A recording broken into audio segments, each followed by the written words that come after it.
Meron tayong nakita na kaka-post lang po ng kampo ni Imee Marcos 'no, yung kanina po sinisigawan ng babasungit, mali sorry, papasukin daw si Imee Marcos. Ngayon po eto, may opisyal na pahayag si Senadora Imee Marcos agad mga bossing. Oh, sabi ni Nolly Viñesa, "Hi Mark, live ba ito?" Live po 'yan, ano po, shoutout po sa inyo.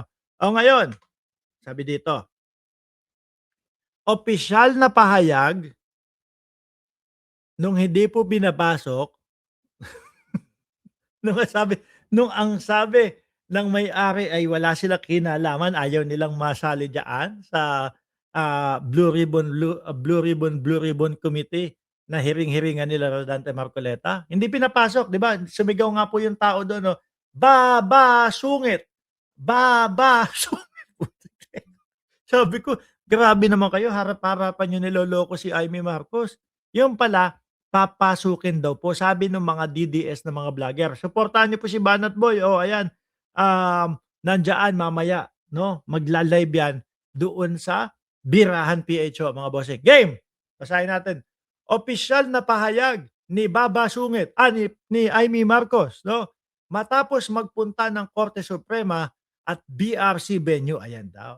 Hindi na maipagkakaila, hindi na maitatanggi, hindi na mapagtatakpan. Lantaran na po ang buong pwersa ng administrasyon sa panggigipit sa mga naninindigan para sa katotohanan. Grabe, nagsinungaling na, may paandar na naman si ano, si Baba Sungit mga kababayan.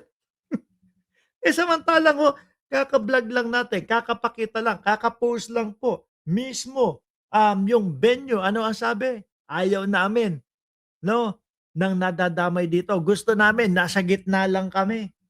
Oh, tapos sino na naman, sabi ko sa inyo, administrasyon na naman ang sisisihin ni Baba Sungit, eh.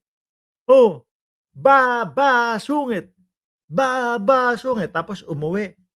Hindi hindi hindi kasi naintindihan ng mga gwardiya doon sa labas. Akala nila babasungit daw po ang sinisigaw, yun pala papasukin. Kaya, umuwi. Oh, kami pong mga senador na unang sumubok na ilatag ang buong katotohanan sa bansa ay nagpulong at nagkasundong magdesisyon na isaalang-alang ang kaligtasan ng aming mga pamilya at opisina habang hindi iniwawaksi ang pananagutan namin sa bayan.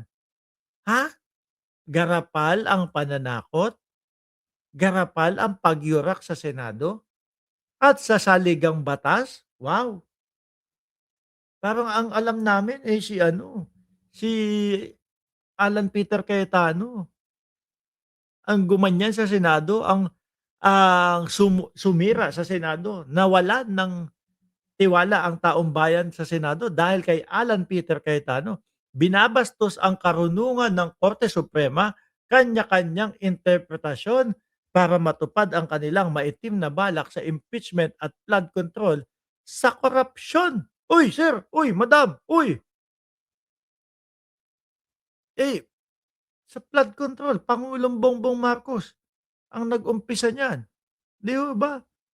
At yan naman, yung 18 marites ninyo patuloy namang iniimbitahan at hinihikayat na pumunta doon sa Blue Ribbon Committee. Oh, 'di ba? Oh, ituloy natin, may pangalawang page pa ho, may pangalawang pahina ho mga kababayan, yung sulat ni Baba Sungit, ni Papasukin. Oh, hinihikayat ko ang bawat Pilipino na mas maging mapagmatyag, yun nga, masyado kami mapagmatyag kaya nalalaman namin yung kilusan at galawan ninyo. Kaya kaya ganyan, ayaw ng mamamayang Pilipino sa inyo. Hinihikayat ko ang bawat Pilipino na mas maging mapagmatyag, maging tapat sa inyong damdamin at labanan ang mga hakbang ng pagsikil ng ating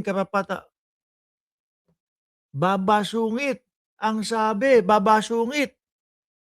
Ang sabi ay, nung venue ay ayaw nilang madamay, ayaw nilang makisali at wala silang relasyon sa inyo. Oh, tayo ay hindi, pero isa din po sa iniisip ko, Natakot sila Rodante Marcoleta, kinabahan sila Rodante Marcoleta, mga bossing. Oy, ay na yan ang gusto ko, madaming DDS, eh, 'no? Mga DDS, tinginan maniwala kayo sa'kin, natakot yang si Rodante Marcoleta na magpasesyon doon sa loob ng Senado. Eh, sabi nila, sila daw ang tunay na ano, Blue Ribbon Committee. Eh, bakit ang Blue Ribbon Committee nila sa ibang venue? Kinabahan 'yan, natakot doon sa sinabi ni Erwin Tulfo na ipapaano, ipapaposas, ipapakalaboso, 'no, ipapaoblo yang si Marcoleta kapagka nagpa-hearing. Oh, hindi nagpa-hearing sa Senado, 'di ba? Natakot, duwag si Marcoleta. Kaya doon sa labas na lang, 'no? Para kapagka sinabi, kung natuloy man ho ito, mga kababayan, "Nagmi-meeting lang naman kami, bakit mo kami papaaresto?" Wala, natakot. Duwag naman pala yang si Rodante Marcoleta, gano'n, nakagano'n lang yung mukha, mukha lang matapang kahit nakagano'n lang nakagano'n lang, hmm, kaya mukhang matapang. Pero kapagka yung sinabihan na, "Sige, subukan mong magpa-hearing." Ipapaaresto mo na. Hindi na. Oh, 'di ba nakita niyo ho yung logic, mga kababayan. Sige, tutuloy namin yung hearing, pero sa labas ng Senado, sa iba naman kami magpapa-hearing. Kaya ayan, doon sa ano daw, ano pangalan? Garden something, 'di ba? Yung Marcoleta niya nakagano'n lang yung mukha kaya mukhang matapang. Pero kapagka yung sinabi na, "Papa-aresto kita."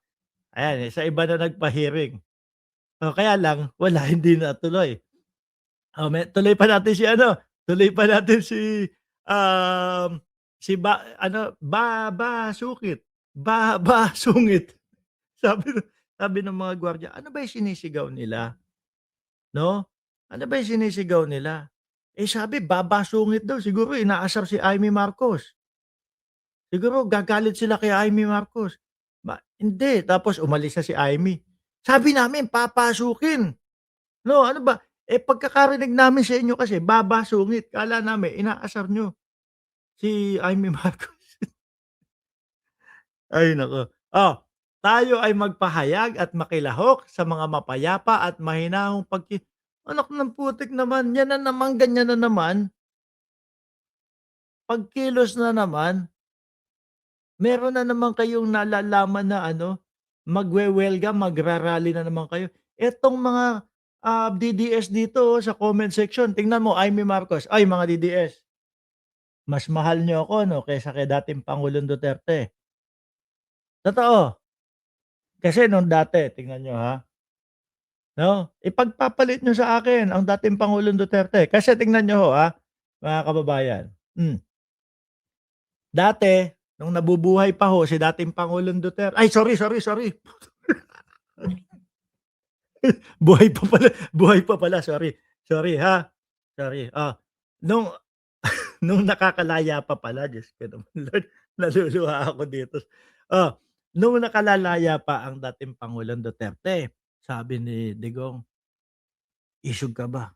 Nakagano'n ano, nakagano'n si ano, yung ano, nung, medyo buhay na buhay pa itsura. Ngayon medyo tatamlay-tamlay na ho siguro yun, mga kababayan.